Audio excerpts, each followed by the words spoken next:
Hello and welcome to 74 East.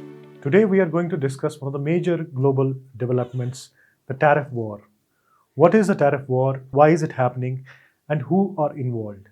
What impact does it have on the countries, on major economies, and global trade in general? For that we have here with us Akhtar Malik, who has an experience in international trade. Welcome, Akhtar. Thank you. So, सबसे पहले we want to know what tariff is and what do you think that led to this tariff war? Okay, let me take that one by one. So tariff is a kind of a tax जो एक importing country imports पे लगाती है. So इस tax का एक positive aspect होता है. That's why world trade organisation जो WTO है, जो काइंड ऑफ मॉनिटर या गवर्न करती है इंटरनेशनल ट्रेड को और उसके ऑपरेशंस को, तो वो ये अलाउ करते हैं कि कंट्रीज़ टैरिफ्स अप्लाई करें. और ये बिल्कुल कंट्री के अपने तक है. यूनिलैटरली वो इस टैरिफ को बढ़ा सकते हैं, घटा सकते हैं. दूसरी चीज़ ये टैरिफ यूनिफॉर्म नहीं होता कमोडिटीज़ पे. ये डिफरेंट कमोडिटीज़ पे डिफरेंट होता है. It's in the form of percentages and the percentage is of the value of that commodity और दैट प्रोडक्ट. तो एक एग्जाम्पल से मैं समझाऊंगा. We are manufacturing bats. So यहाँ पे बैट्स जो हैं डिफरेंट कंट्रीज से आते हैं. UK से आते होंगे या कहीं और कंट्री से आते हैं. So if the government wants कि यहाँ की जो बैट मैन्युफैक्चरिंग है उसको प्रोटेक्ट किया जाए, सो दैट जो इम्पोर्टेड बैट्स हैं वो ज़्यादा मार्केट हासिल न करें, तो वो क्या कर सकते हैं? दे कैन इंक्रीज और put more tariffs on the imported bats, so that when they enter the market at a higher price. So जो डोमेस्टिक प्रोडक्ट्स हैं वो कॉस्ट कंपेटिटिव हो जाए मार्केट में. ये एक तरीका है. But what has been seen over the period of time that not always countries use tariffs for like the positive side of it. There have been a lot of instances जहाँ पे exporting countries ने दूसरी country को accuse किया है that they have been using tariffs to not allow their products inside. ठीक है? And this is exactly what Trump and Trump administration is saying. So they're saying कि जो ग्लोबल कंट्रीज़ हैं, 70 कंट्रीज़ इस वक्त हैं जहाँ पे रेसिप्रोकल टैरिफ्स लगे हुए हैं, जो अमेरिका ने रिसेंटली बता दी. रेसिप्रोकल टैरिफ्स भी मैं आपको बताता हूँ because it's very important to understand वो क्या है. बट फर्स्ट कि उन्होंने 70 कंट्रीज़ पे टैरिफ्स लगा दिए हैं और ये बोलकर लगा दिया है कि US में जब उनके कमोडिटीज़ आते हैं तो लोअर टैरिफ्स पे आते हैं. हाँ, US जब उनको एक्सपोर्ट करता है तो वो वहाँ पे टैरिफ बढ़ा देते हैं, जिसकी वजह से US के जो प्रोडक्ट्स हैं कॉस्ट कम्पिटिटिव नहीं रहते. सो ये एक इवन गेम नहीं है, ये फेयर ट्रेड नहीं है. And America is losing billions and billions of dollars because of this as per them unfair trade practice. अब अगर आप ट्रेड देखेंगे, if they, so the first question is that what they are saying is that right. So if you look at numbers कि America के जो सारे बड़े trading partners हैं उनके साथ अमेरिका का डेफिसिट है. What does that mean? That means that America is importing more and exporting less to these countries. Just take the example of China. America और चाइना का ट्रेड आई थिंक $580 बिलियन का है 2023-24 का trade. उसमें से I think 148 या 150 billion dollars जो है अमेरिकन एक्सपोर्ट्स हैं चाइना की तरफ. बाकी जो सारा है that is Chinese exports. So China has a surplus of almost $300 billion with America. इसी को कन्वर्सली अमेरिका की तरफ से देखेंगे तो उनका डेफिसिट है. Again with India they have a deficit of almost I think 48 billion, जहाँ पे इंडिया का exports to America and America's exports to India, इसका जो गैप है वो इंडिया की तरफ ज़्यादा है. So India is exporting more than America is exporting. Again आपने सुना होगा America has called India the tariff king, that they have high tariffs. तो अब हुआ क्या है? आई एम सॉरी, मैं ये एक ही स्ट्रेच में खींच रहा हूँ but it's very important because it's all interconnected. While you're saying it, also हमें बताइए कि टैरिफ इम्पोज कौन करता है? टैरिफ इम्पोज हमेशा इंपोर्टिंग कंट्री करती है, always. So India imposes tariffs on all the commodities that India imports. Right. It can only be the importing country. Tariff importing country लगाती है, टैरिफ इंपोर्टर देता है. ये जो पैसा है ये कम है या ज़्यादा ये इंपोर्टर को देना पड़ता है. टैरिफ उस कंट्री के कस्टम्स डिपार्टमेंट जो है वो कलेक्ट करती है. So it's purely an internal thing for the importing country. India is exporting commodities. India has no control over what the tariff is going to be, where the products are going to land. But India has complete control of the tariff that it's going to impose on the imports that are going to land on its shores. So, हाँ, and इसके साथ एक और aspect है understand करने का, जो जिसके बारे में बहुत बात की गई है, डिफरेंट कन्फ्यूजन है, that ultimately who is going to bear this cost. ये कॉस्ट किसको देना पड़ता है? ये कॉस्ट इंपोर्टिंग कंट्री के कंज्यूमर्स को देना पड़ता है. क्यों? क्योंकि जो इम्पोर्टर है उसको जब ये कॉस्ट लगा है तो वो पास डाउन इसको करता है. It's as simple. इस पूरे आप इंटरनेशनल ट्रेड को, now that since it's happening at huge volumes, इसको अगर हम कंडेंस करके एक मार्केट पे ले जाएं, आप अपने मार्केट में चले जाएं, वहाँ पे कोई made in Turkey, made in Germany product होगा, वो जब आया होगा उस पर एक टैरिफ लगता है. उस टैरिफ के हिसाब से उसकी कीमत डिसाइड होती है कि ये मार्केट में कितना. अगर टैरिफ बढ़ गया है, आप वही कमोडिटी देखेंगे 2 रुपया महंगा हो जाएगा. टैरिफ घट गया, वही कमोडिटी 2 रुपये सस्ती हो जाती है. So that's the impact it has. So basically, when America imposes more tariff on Chinese goods, which means Chinese goods are getting costlier in America. costlier in America, and the brunt has to be borne by consumers in America. Yes, yes. Okay. So that is exactly what experts are saying, that ये जो सारा argument Trump administration का है कि वो इस fair trade, जो वो कहते हैं कि हम फेयर ट्रेड करेंगे. So again going back just a second, कि रेसिप्रोकल टैरिफ्स क्या होता है. उन्होंने, अमेरिका ने एग्जैक्टली क्या कहा. अमेरिका ने कहा कि जब आप कंट्रीज को बोला कि आप जब एक्सपोर्ट करते हो to us, you are exporting at very low tariffs. हम जब आपकी तरफ एक्सपोर्ट करते हैं तो हमें बहुत सारे टैरिफ्स देने पड़ते हैं. So what we are going to do is that whatever you are charging us on that commodity, we are going to charge you the exact tariff. To give you an example, China, or say for example, China was exporting goods to America in the tariff range of 3 to 7%. ठीक है. America जब China में export करता था, so they were exporting in a range of 7 to 11%. ठीक है. Right. जैसे ही इंडिया में जनरल जो टैरिफ है वो 5 से 25% का है, but there are some commodities जहाँ पे 100% टैरिफ है, 150% टैरिफ है. जैसे आपने सुना होगा हार्ले डेविडसन है, उस पर 150% टैरिफ था, अब वो घटा के 100% या कुछ और कम कर दिया है. इसी तरह और बहुत सारी कमोडिटीज़ थी जहाँ पे इंडिया ने 150, 200, 250% कर दिया है. So what ever is the value, आप बिल्कुल उसका दोगुना दोगे या उसका 4 गुना दोगे, देन यू कैन. जैसे मैंने आपको कहा, प्राइमरली ये होता है to protect your own industry, और sometimes it's some other reasons. तो अमेरिका ने यही कहा कि आप 150 लगा रहे हैं, हम भी 150 लगाएंगे. So as per them it's, वो कहते हैं कि ये अब फेयर गेम है. But if you look at how trade operates, it's far from fair game. ये फेयर गेम ऐसे नहीं होती है. ये जो टैरिफ्स हैं, हर कंट्री का अपना रैशनल है, हर कमोडिटी पे वो क्यों एक पर्टिकुलर कंट्री पे टैरिफ लगा देते हैं. Again, a tariff on a commodity is not fixed. Same commodity coming from UAE into India can have a different tariff, and coming from Germany can have a different tariff, and coming from Brazil can have a different tariff. Same commodity. So it's all up to the government of the importing country.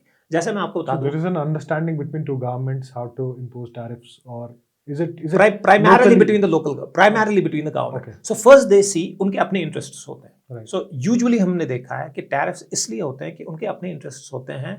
If it's in line with their interests, बढ़ाना घटाना, they do it. I'll give an example. India Bangladesh का ये जो अभी escalation है, इससे बहुत पहले when the relation was very good, they were working on SAFTA trade agreement, South Asian Free Trade Agreement, right? उसमें बांग्लादेश और इंडिया में जो टैरिफ्स थे वो ऑलमोस्ट ये जीरो थे. So Bangladeshi goods coming into India, which is an import, came at zero, almost 0% duty. Not all commodities, but most of the commodities. So what did it do? It helped India and Bangladesh to grow its trade. Why? Because the same commodity that Bangladesh would have sent to Myanmar or to Thailand or to Vietnam, they can now send it to India and enjoy cost competitiveness. Why? Because उनको tariff नहीं देना पड़ता और ये सस्ता है, so people are buying it. Right. So you push more and more products. So if you want more trade between two countries, one of the ways to do it is to bilaterally reduce. Those are I think 2 साल पहले या 3 साल पहले India and United Arab Emirates, उन्होंने sign किया है एक trade agreement, सेपा, ठीक है, CEPA, comprehensive economic partnership agreement. उसमें उन्होंने कहा कि हम 5 साल, 10 साल और 15 साल के इस पीरियड में बहुत सारी कमोडिटीज़ का जो टैरिफ है बतदरीज कम कर देंगे. ठीक है, बोथ इंडिया एंड UAE दोनों. सो इट स्टार्टेड फ्रॉम कि पहले से 1 साल वो 10% रहेगा, फिर दूसरे साल से 7.5% रहेगा, फिर तीसरे साल 5, एंड फाइनली 5 साल तक वो 0 हो जाएगा. So what has happened, if you look at the numbers, the trade has gone up. Obviously हो जाएगा, बिकॉज ये जो यहाँ पे एक्सपोर्टर बैठा है इंडिया में, वो फॉर एग्जाम्पल जर्मनी भेज रहा था एक चीज़, और उसको अब लगा एक नया मार्केट है जहाँ पे उसकी कॉस्ट कॉम्पिटिटिवनेस ज़्यादा बढ़ रही है, तो उसने स्विच कर लिया और ज़्यादा से ज़्यादा कमोडिटीज़ यहाँ चली गई, and all of a sudden you see the trade is increasing, and it happens that way. इसी तरह UAE ने वहाँ पे टैरिफ रिड्यूस कर दिया, चीज़ें जा रही, उन्होंने यहाँ किया, यहाँ चीज़ें आ रही। So this is how international trade operated and it was perfectly fine. ऐसा है नहीं, इसीलिए आप देखेंगे एक ट्रेड ब्लॉक करके एक टर्म होती थी कि बहुत सारे रीजन्स इकट्ठे आते थे। ASEAN is the best example, association of south east Asian Nations. ASEAN में 10 से वो कंट्रीज़ हैं जो towards the Southeast east, Asia. Exactly towards the east of India, Myanmar से आगे थाईलैंड है, वियतनाम है, कंबोडिया है, लाओ है। सो उन कंट्रीज़ ने किया है कि आपस में जब हम ट्रेड करेंगे will have very low tariffs. That's why their trade, the trade within ASEAN is huge. बहुत ज़्यादा ट्रेड वो आपस में कर रहे हैं एंड न्यू कमोडिटीज़, बाकी कमोडिटीज़, ई कॉम सब उसमें आ रहा है। एंड जब ट्रेड वो ज़्यादा कर रहे हैं, ऑब्वियसली उसका एक ज़ाहिरी नतीजा ये होता है कि आपकी इकोनॉमिक डेवलपमेंट हो जाती है। आप ट्रेड ज़्यादा करते हैं, आपके एक्सपोर्ट्स बढ़ जाते हैं, आपका फॉरेक्स बढ़ जाता है, ठीक है, पैसा आने लगता है, पैसा आने लगता है, वो डिस्ट्रीब्यूट हो जाता है और ज़्यादा खर्च होता है। सो इसका एक साइक्लिकल इम्पैक्ट है। सो इन शॉर्ट ये हाँ सॉरी yes, सो बेसिकली जब हम इस टैरिफ वॉर की बात कर रहे हैं तो both Trump and the Chinese government they are increasing tariffs on imports. yes, so इसका रैशनल क्या हो सकता है? क्योंकि for our audience to put it into perspective, अगर ये इंपोर्ट्स पे टैरिफ इंक्रीज कर रहे हैं तो उसका तो नुकसान दोनों कंट्रीज को है, जहां तक मेरी समझ में आया, and the kind of rationale you are giving. So, which means if two governments increase the tariffs on each other, it is the basic interest lies that they want to reduce the business or trade within the countries, और नुकसान तो दोनों को हो रहा है. yes. So, what is the rationale behind Trump increasing the tariff, and what does he benefit from? Okay, before coming to the rational, हम इसको अंडरस्टैंड करेंगे इस पर्सपेक्टिव में कि 2018-19 में यूएस और चाइना का ट्रेड वॉर शुरू हो गया था। तो Right, ये पहले टैरिफ, वो। एग्जैक्टली, तो टैरिफ बढ़ना घटना वहीं से शुरू हो गया था and it had nothing to do with tariffs, ठीक है। It actually had to do with China kind of having its presence everywhere. आपने देखा होगा स्पेक्ट्रम पे, हुआवे, वो सारी चीज़ें हो गई। सो दिस इज जस्ट एक क्या मैं आपको बोलूँ, it's an of shoot of the growing tensions between two Nations. bigger economies. Now, China is a bigger, like trade में जो उनका क्या मैं फुटप्रिंट है वो बहुत Volume. ज़्यादा, वो बहुत ज़्यादा है। Like they the biggest exporter in the world. So America ने रियलाइज़ किया, जो मेरी अंडरस्टैंडिंग है, अमेरिका ने रियलाइज़ किया कि ये अगर ऐसे चलेगा तो पिछली सारी ट्रेजेक्ट्री या हिस्टोरिकल डेटा हमें बताता है it's all going in Chinese direction. America itself is not a small partner, America is the second biggest trade. That is why ये जो सारी कंट्रीज है, अगर ये अमेरिका के बगैर, चाइना और अमेरिका के बगैर अगर कोई ये कंट्री करता ना, तो शायद उसका असर रीजन पे पड़ता, उन 2-4 कंट्रीज पे पड़ता। But since America and China got involve, तो सारे The whole world is सारे इन्वॉल्व हो गए। वाई? बिकॉज ये दो बहुत बड़े पावर हाउसेज हैं इंटरनेशनल ट्रेड के, ये दो कंट्रीज। इनके एक्सपोर्ट्स मिला के ही आई थिंक सब सिग्निफिकेंट अमाउंट ग्लोबल एक्सपोर्ट्स का बन जाता है। तो उसकी वजह से प्रॉब्लम ये होगी now that Chinese exports have stop. So मेरी एक अंडरस्टैंडिंग ये है कि अमेरिका चाहता है कि ये जो इकोनॉमिक ऑर्डर जो है ना ट्रेड का, उससे हट के वो पावर आ जाए उसकी जगह, कि वो डिक्टेट करें कि क्या होना चाहिए, क्या नहीं होना चाहिए। ये नहीं होना चाहिए कि आप ज़्यादा मैन्युफैक्चर कर रहे हो, आप बेचोगे नहीं। और अमेरिका में जो डोमेस्टिक पॉलिटिक्स भी थोड़ी बहुत है कि उन्होंने वहाँ मेक अमेरिका ग्रेट अगेन, उसमें मैन्युफैक्चरिंग लानी है। उधर के फार्मर्स को बोला कि that you know their concern कि हम इम्पोर्ट्स के चलते हम ज़्यादा बेच नहीं पाते हैं। बिकॉज ऐसे आपने चाइनीज़ प्रोडक्ट्स का नाम तो दोनों तरफ सुना होगा। एक तो ये कि चाइनीज़ प्रोडक्ट्स लाइक बेकार हैं, लेकिन दूसरी तरफ आप देख रहे हैं चाइनीज़ प्रोडक्ट्स आर एवरीवेयर। हम एक बड़ी आइसोलेटेड ज्योग्राफी में रहते हैं। आप अगर यहाँ के भी मार्केट्स में एक आइसोलेटेड मार्केट में भी चले जाएं, you will see Chinese products there. That is the penetration Chinese products have, and it can be on the basis of cost, it can be on the basis of quality और whatever. आप कुछ भी कह लें, ultimately जब आप 10 रुपये लेके 100 रुपये लेके मार्केट में जाते हैं, आप पहले देखते हैं इसमें वो चीज़ आनी चाहिए, फिर आप क्वालिटी एंड बाकी चीज़ें करते हैं। आज की डेट में आप देखें बहुत सारी चीज़ें आप, मैं या बाकी लोग एफर्ट इसलिए कर सकते हैं कि वो बजट में आने लगी है। एंड बजट में आना इज़ एक बहुत बड़ी चीज़ है। वो बजट में आती है, उसकी स्केल बढ़ जाती है, बहुत लोग खरीदते हैं। तो ये एक चीज़ है जो चाइना ने अंडरस्टैंड भी की और उसको क्रैक कर लिया कि ये चीज़ है। So you will get the best of the best things जो चाइना बेचता है, एंड जिसको खराब से खराब चीज़ आप बोलेंगे वो भी China. So they are just, उन्होंने फ्लड कर दिया है ग्लोबल मार्केट को, और शायद ही कोई ऐसी कंट्री होगी जहां उनका प्रोडक्ट नहीं जाता होगा। So coming back to the question कि ये क्यों हुआ। वन, डोमेस्टिक पॉलिटिक्स, एक नारा था मेक अमेरिका ग्रेट अगेन, उसमें ये था। और ट्रंप प्रेसिडेंट बनने से पहले भी उनका ये मानना था एटलीस्ट उन्होंने बोला है that he is not in favour of that America losing on trade deficits, that why does America have trade deficits with every country, कि हर कंट्री हमें ही ज़्यादा एक्सपोर्ट करता है, हम उनको कम इंपोर्ट कर रहे हैं. This cannot go on, so will use reciprocal tariffs. And what is going to happen with this reciprocal tariffs, I am going to tell you. Reciprocal tariff से पहली चीज, बाकी कुछ हो ना हो, एक चीज तो डेफिनेटली होगी, that countries will come on table with America in a better bargaining and negotiating position. तो बार्गेनिंग पावर अमेरिका के पास ज़्यादा होगा. Obviously. Right. आप देखें अभी हालत ये है, चाइना पे उन्होंने 100 से ज़्यादा % का टैरिफ लगा दिया है. So whatever China is going to send there, they have to send it at a double price, तो वो कॉस्ट कॉम्पिटिटिव रहेंगे नहीं मार्केट में. ठीक है, इंडिया पे 26% 27% का लगाया है, लेकिन अभी 90 डे का वो पॉज बीच में आ गया, लेकिन 10% फिर भी रह गया है. सो व्हाटएवर मार्जिन्स और व्हाटएवर कॉस्ट पे इंडिया के एक्सपोर्ट जा रहे थे, अब उनको 10% एक्स्ट्रा देना है. एंड ये 10% उधर अमेरिकन बायर को देना है या इंपोर्टर को देना है. But what it has done is that it has kind of disrupted the whole supply chain. It has disrupted global trade completely. ये भी मैं एक्सप्लेन करूंगा इसका. आम लोगों पे क्या असर? आम लोगों पे असर है कि डिफरेंट कंट्रीज में जो है, जैसे इंडिया में, आपको मैं इंडिया की बात कर रहा हूँ, तो यहाँ पे जो एक्सपोर्ट्स चीज़ें होती थी, एक्सपोर्ट्स गिर जाएंगे अगर टैरिफ बढ़ जाएगा, क्योंकि टैरिफ बढ़ जाएगा तो आप कॉम्पिटिटिव रहेंगे नहीं. एक्सपोर्ट्स घट जाएंगे तो वो MSMEs या कंपनी जो हैं वो कम बनाना शुरू या बंद हो जाएंगी. वो बंद हो जाएंगी तो सीधी सी बात है, एम्प्लॉयमेंट नहीं रहेगी. दूसरा बड़ा जो इसका खतरा होता है वो इन्वेस्टमेंट्स पे होता है. आपने देखा होगा शेयर मार्केट का क्या क्या हाल है, और it has a direct linkage ऐसी है कि जब भी ये अनाउंस किया गया तो what is going to happen, valuation जो कंपनीज की थी ना वो तितर बितर हो जाती है. So in order to understand this, ये ऐसी चीज़ है कि अमेरिका जो इंडिया का बिगेस्ट ट्रेडिंग पार्टनर है, ठीक है, सबसे ज़्यादा एक्सपोर्ट्स इंडिया के अमेरिका की तरफ जाते थे. Now if there is a larger tariff, bigger tariff, now those exports are going to go down.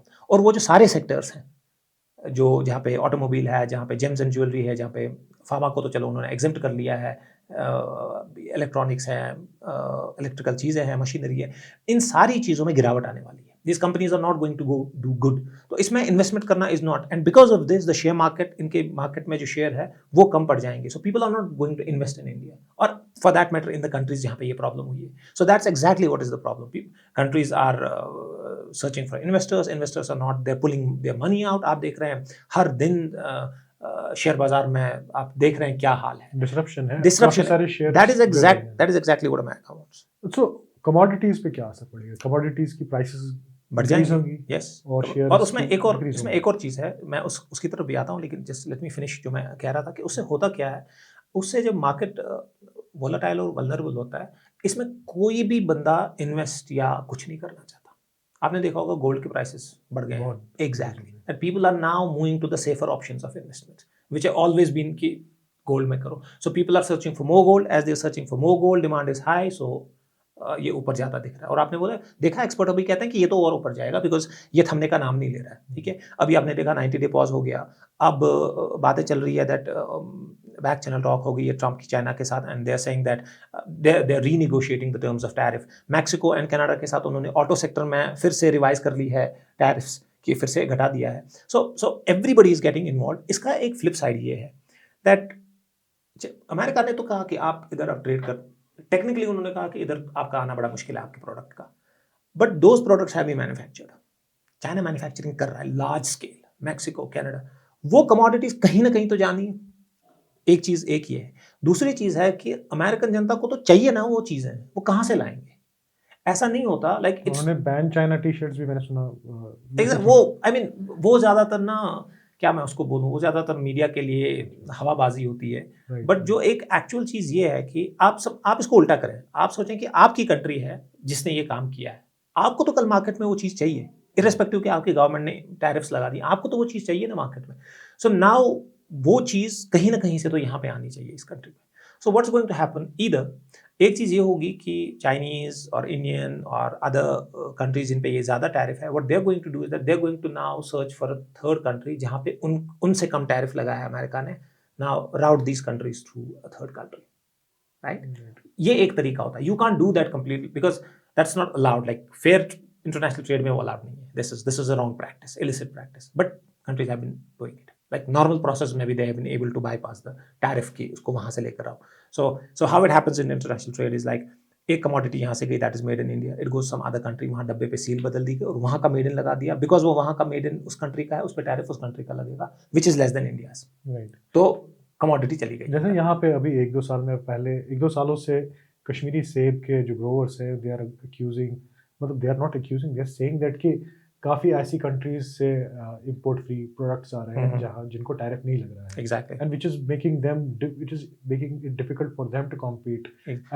so they're technically telling telling the government कि आप उन पे टैरिफ लगा दीजिए, so that at least हम that is a pure game for tariff, that's a fair game for tariff. What I'm trying to say is that कि tariff लगाने के बाद वो सेब से, just giving an example, से वो ईरान से आ रहा था, just giving an example, और यहाँ के फ्रूट ग्रोवर्स ने कन्विंस कर लिया गवर्नमेंट को कि ये हमें ख़राब कर रही है, आप इस पर कैलकुलेशन करके उन्होंने बता दिया आप इस पर 25% टैरिफ लगा दीजिए और तब जाके हम बचेंगे, और गवर्नमेंट ने मान लिया और गवर्नमेंट ने 25% टैरिफ लगा दिया, which is good, and now Iran से सेब आएगा। But what Iran does is, I am not saying that they will do, I am just saying that ये प्रैक्टिसेस भी चलती है, they are going to send it to Afghanistan. Just giving an example, Afghanistan पे India का tariff उस commodity पे 5% है, तो अफगानिस्तान में वो डब्बा आएगा, उस पर वो टैग हट के प्रोडक्ट ऑफ अफगानिस्तान आएगा, इधर आएगा 5% टैरिफ लेगा और फिर कंपीट करेगा और फिर से मार खाएंगे यहाँ का। So that is again, so उसमें इन ऐसी सिचुएशन में कंट्रीज लाइक इंडिया जिनका टैरिफ बहुत कम है, चाइना से, वियतनाम से, बांग्लादेश से, countries like India and other countries in European Union, Latin American countries and all, इनमें प्रॉब्लम ये हो सकती है that bigger economies like China and all that they are going to dump there, इसको dumping कहते हैं, they are going to dump there commodities there and then take the third route, या ऐसा करेंगे जो डंपिंग पे मैं आ रहा था कि यहाँ ज़्यादा माल बेचेंगे बहुत सस्ते में, इन कंट्रीज में पुश करेंगे जहाँ इंपोर्ट, लाइक अमेरिका ने रेसिप्रोकल टैरिफ दिया है चाइना को, इंडिया ने चाइना को नहीं दिया है, लाइक इंडिया और चाइना का टैरिफ वही है जो पुराना था। सो ये जो सारी प्रोड्यूस चाइना की है, what they can do is that they can direct route it through here, not route, just dump it in India at lower prices and people are going to buy it. मतलब कारोबारी को क्या होता है, कारोबारी देख रहा है कि मुझे इसमें 1 रुपया बनता था अब 1.5 बन रहा है, and he is going to buy it and sell it here. That is why आप देखेंगे बहुत सारे सेक्टर्स में इंडियन गवर्नमेंट ने बहुत अच्छा काम किया है, एकदम अच्छा किया है कि उन्होंने पहले ही प्रोटेक्शनिस्ट टैरिफ्स लगा दिए हैं। आप देखेंगे स्टील आयरन में उन्होंने टैरिफ्स बढ़ा दिए बिकॉज दे अंडरस्टूड कि वहाँ टैरिफ लग गया है, चाइना का iron is going to be dumped है, ठीक है, बिकॉज एक क्रिटिकल इंफ्रास्ट्रक्चर बहुत बन रहा है, बहुत चाहिए। सो अगर चीप मिल रहा है किसी को, आप देखें यहाँ, जस्ट गिविंग एन एग्जांपल, यहाँ पे कोई हॉस्पिटल्स एंड अदर थिंग्स बने, उनको तो बहुत चाहिए होता ना माल, उनको अगर 10 रुपये भी किसी चीज़ में एक यूनिट में कम पड़ते हैं और उनको वो लाखों यूनिट चाहिए, आप देखें वो कितना बचा रहे हैं। So just see the volume game इसमें, तो दैट्स एग्जैक्टली व्हाट हैपेंस। तो इसके लिए बहुत सारी चीज़ें, and that's how it impacts the local manufacturing. So impact आपको क्या लगता है, ये वक्ती मसला है या इसके तवील मुद्दत तक इसके असरात रहेंगे? एक तो ये चीज़ है, geopolitically America wants everybody to come out of the table and come on to the table where America has chips in hand, और वो अच्छी बार्गेनिंग पावर पे आए। अभी इंडिया और अमेरिका का फ्री ट्रेड एग्रीमेंट का डिस्कशन चल रहा है, एंड जो न्यूज़ धीरे धीरे बाहर आ रही है वो कंसेशंस मांग रहे हैं। पहले तो जो इनिशियली हुआ था, बॉर्बन अल्कोहल है उस पर पहले ही रिड्यूस की थी ड्यूटी इंडिया ने, हार्ले डेविडसन पे रिड्यूस की थी, और ऐसे ही 1-2 चीज़ें उन पहले ही उन्होंने रिड्यूस की थी, वो 150% थी, कहीं पे टैरिफ, कहीं पे 100% था, कुछ ऐसा था, तो वो पहले ही कम कर दिया है। But what is happening is that now what America wants is कि उनके एग्रीकल्चरल प्रोडक्ट्स पे टैरिफ लो हो, that is going to be a huge thing. अब आप देखिए एक कंट्री जहाँ पे एग्रीकल्चर पे अभी भी एक सिग्निफिकेंट प्रोपोर्शन ऑफ आबादी डायरेक्टली इन्वॉल्व है, डायरेक्टली, उसमें अगर उनको यहाँ पे कम्पीट, हम हर साल सुनते हैं कि यहाँ फार्मर्स एक तो प्रोटेस्ट भी करते हैं और सुसाइड भी करते हैं, ठीक है, ये करंट सिचुएशन है, इस वक्त नॉर्मल हालात है। अब आप इस पे सोचिए कि इस पे एक डील ऐसी कंट्री के साथ होती है जिनके पास एग्रीकल्चरल प्रोडक्ट्स बहुत हैं और उनको उस पे टैरिफ कट करके एंटर करने दिया जा रहा है मार्केट को, what is it going to do to agricultural sector? Right, एक महम हो जाएगा यहाँ पे। So everybody is telling India कि आप हर किसी चीज पे बात करो, उनको बोलो कि एग्रीकल्चर जो है ये नॉन नेगोशिएबल भी, ये इससे बाहर है। इस पे आप देखेंगे इंडिया के जो मैक्सिमम टैरिफ्स हैं वो एग्रीकल्चरल प्रोडक्ट्स पे वीजा वी जो है to protect, and that's purely for that कि भाई हम नहीं आने देंगे बिकॉज अदरवाइज हमारे फार्मर्स, यहाँ पे आप देखें अगर अपने फार्मर्स की वो स्टोरी वहाँ पे, यहाँ पे तो एमएसपी की प्रॉब्लम है, कभी वो मिनिमम सेलिंग प्राइस भी नहीं मिलता उनको एंड ऑल दैट। अब अगर उससे नीचे भी कोई चीज़ कंपटीशन में आ जाती है तो फिर गेम मतलब पूरी बिखर जाएगी। तो ऐसा कुछ नहीं हो सकता कि कोई कंट्री जैसे इंडिया है, nation, can they do something, bring in some reforms और bring in some laws, rules, regulations जो भी है, to keep themselves away from this tariff war, or to get not to get involved, or not to get इनके बीच में ना पिस जाएं ये जो आई मीन economies हैं? थेरेटिकली बहुत कुछ पॉसिबल है, यानी थेरेटिकली बहुत कुछ पॉसिबल है, लेकिन प्रैक्टिकली अभी जो दुनिया है ये इतनी इंटीग्रेटेड है कि यहाँ पे कुछ चीज़ें यूनिलैटरली करना बड़ा मुश्किल हो जाता है, ठीक है। जैसे आप देखें ये it it you have to be a big economy to kind of stand to this all of this. ये आज अमेरिका ने किया है, कल बिकॉज ऑफ समथिंग कुछ और हो जाए। जैसे मैं आपको एग्जांपल दे दूं, ये तो चलो आज एक कंट्री ने यूनिलैटरली किया। आपको पता है कि 2 साल पहले रेड सी में एक क्राइसिस हुआ था जब हौथीज ने अटैक किया था। Right. तो हुआ क्या था उधर एक सप्लाई चेन डिसरप्शन हुआ था। फ्रेट को बाहर नहीं आने देना। नहीं, वो कमोडिटीज को, वो शिप्स को बाबल मंदब से यानी कि सुएज कैनाल से जाने नहीं दे रहे थे, वो उनको अटैक कर रहे थे। एंड वहां से न जाने के लिए, if you look at the map, for all the commodities that are moving from east to west, वो सुएज कैनाल से जाते हैं and then go to the Europe, Mediterranean. अब उनको नीचे से डाउन साउथ अफ्रीका के नीचे से होते हुए ऊपर से फिर आना पड़ता था। This increase the number of days that the cargo has to go by 14 और 24 डेज। इसमें पैसा बहुत जाने लगा, शिप्स को रिटर्न होने में टाइम लगता था, इसलिए ऑर्डर्स जा नहीं पाए। तो इसकी वजह से क्या हुई, फ्रेट बहुत ऊपर हो गई। फ्रेट बहुत ऊपर हो गई, बहुत सारे जो एक्सपोर्टर्स थे वो इतनी फ्रेट या इतना पैसा झेल नहीं पाए, उन्होंने एक्सपोर्ट्स बंद कर दिए। जो छोटे छोटे कारखाने होते हैं जिनको एमएसएमईज कहते हैं, वो इतना डिसरप्शन बर्दाश्त नहीं कर पाते हैं। बड़े जो कंपनीज हैं ठीक है, उनके लिए ठीक है, बट छोटे छोटे जो मैन्युफैक्चरर्स होते हैं, एमएसएमईज, माइक्रो हैं या मीडियम एंटरप्राइज है, वो इतनी वल्नरेबिलिटी या वॉलेटिलिटी बर्दाश्त नहीं कर पाते, एंड प्रोबेबली एक बिजनेस या 2 बिजनेस साइकिल में वो फिर बैठ जाते हैं। And this is the chip that this is the thing that countries know, and that is why they can't say that आपने 100 कर लिया, हम 150 करेंगे। But what China did right now is that they did this because they can do it, they can afford to do this. China ने ये कर लिया, America ने लगा दिया, उन्होंने, आप देखेंगे बड़ी न्यूज़, उन्होंने बहुत कुछ किया, बट बड़ी न्यूज़ ये हुई कि उन्होंने बोइंग के ऑर्डर ही कैंसिल कर दिया। Boeing is an American company, उन्होंने आई गेस 10 या 20 प्लेन्स खरीदने थे, तो उन्होंने कैंसिल कर दिया, not buying, now they are going to European Union for buying, and now India is bidding की वो खरीद ले। Now they are telling America that we can also hit you. उन्होंने अमेरिकन फार्म प्रोडक्ट्स पे I think कोई 40% का, I am not sure about the percentage, but उन्होंने भी टैरिफ लगा दिया है। एंड अगेन, सो एक तो ये चीज़ होती है, ये कंट्री वाइज ये सुर्खियाँ, बट ओवरऑल आप इसकी एक और रैमिफिकेशन है जो मैं समझाना चाहता हूँ, बड़े I try to be very brief in this, that ये जो पूरा कार्गो का गेम है ना, ये चलता है, it is also dependent on these bigger countries. ये मैं आपको ऐसे समझाऊंगा कि सबसे ज़्यादा कार्गो कहाँ से निकलता है, वो चाइना से निकलता है, ठीक है। तो सबसे ज़्यादा शिप्स कहाँ चाहिए माल ले जाने के लिए, चाइना में चाहिए। तो चाइना क्या करता है, China is incentivising these ships to come to China to take the cargo. Now this cargo was suppose to go on say 5 lens, 1 2 3 4 5।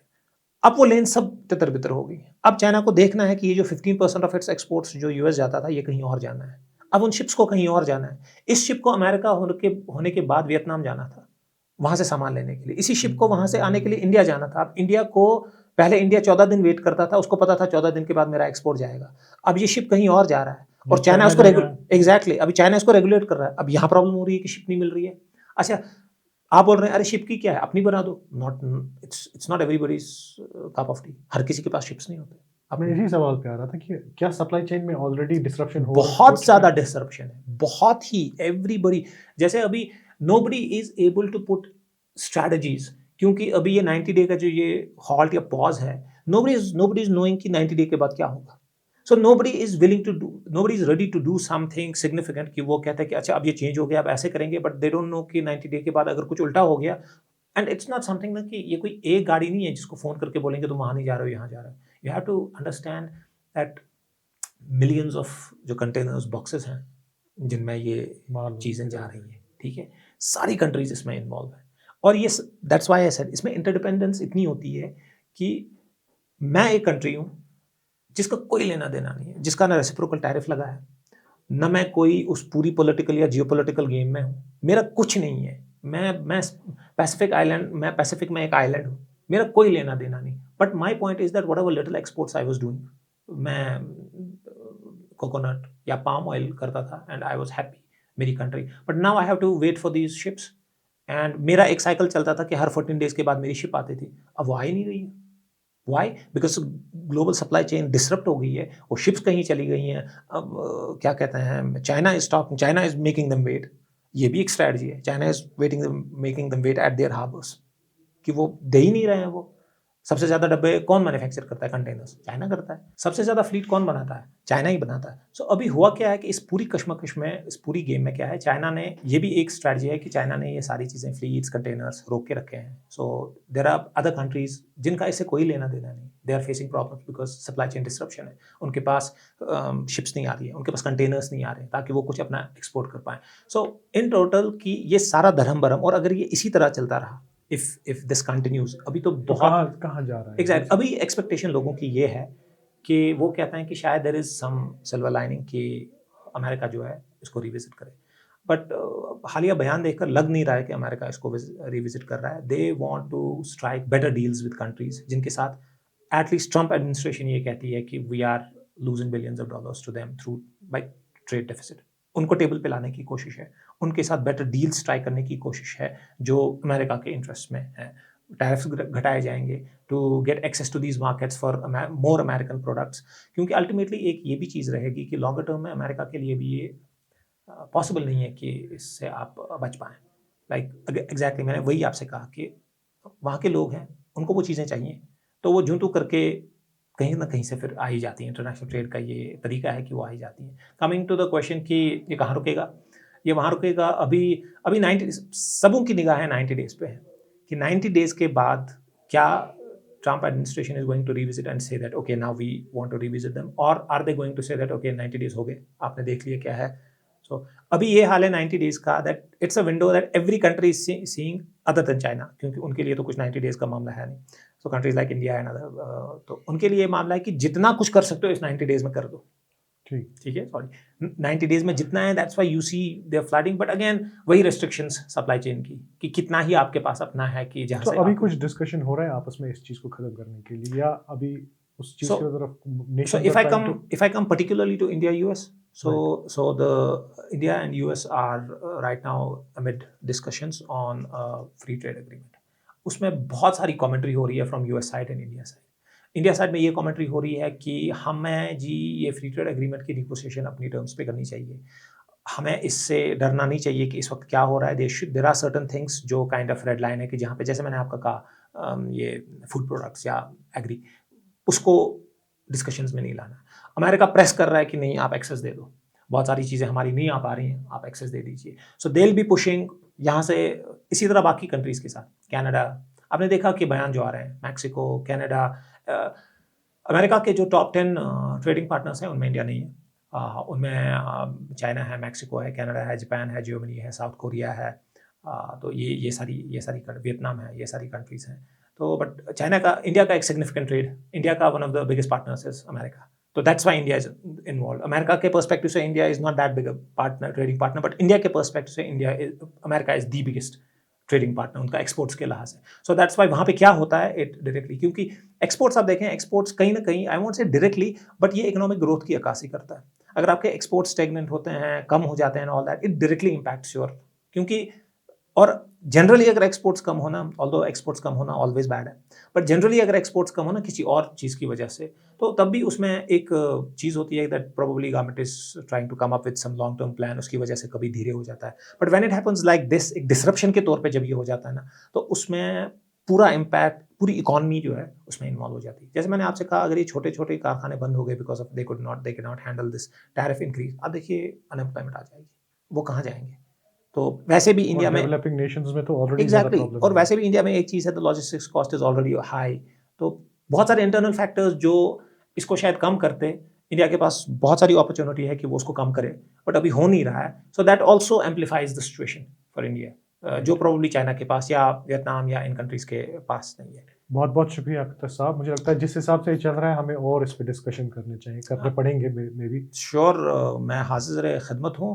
But I guess the idea is discussion का, I'm happy that you thought about this, was to give people an idea कि actually है क्या, situation क्या है, why is everybody talking about it, and why is everybody getting involved. If America has a problem, तो हमें क्यों परेशानी है कि अमेरिका को प्रॉब्लम है. क्योंकि अखबारों में तो छप रहा है रोज, लेकिन हेडलाइन होती है चाइना और अमेरिका की. एग्जैक्टली. तो मेरे ख्याल में ये ज़रूरी बात है कि अगर दो मुल्क दूर हैं कहीं पे और उनमें आपस में प्रॉब्लम है, तो आज की दुनिया में ये हमें कैसे इम्पैक्ट करता है? तो I think discussions like these are really important and thank you for your time.